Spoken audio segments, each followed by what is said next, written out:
প্রত্যেককে ডেকে বলে, ও আল্লাহর বান্দা, জানো আমি পোকামাকড়ের ঘর, পোকামাকড়ের ঘর। তুমি তো সেই বান্দা যে একটা মশা কানের পাশ দিয়ে উড়ে গেলে তোমার ঘুম বন্ধ হয়ে যায়, চোখ মিলে যায়। একটা মশার গুনগুন আওয়াজ সহ্য করতে পারো না। একবার কয়েল, একবার অ্যারোসোল, একবার মশারি, এরপরেও তুমি চাও যে একটা মশাও যেন আমার কানের কাছে গুনগুন না করে।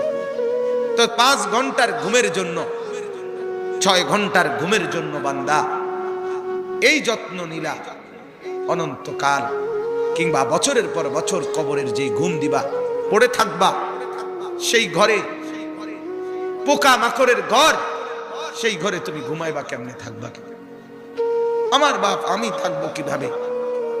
আমি থাকবো কিভাবে বলে? ভাবেন।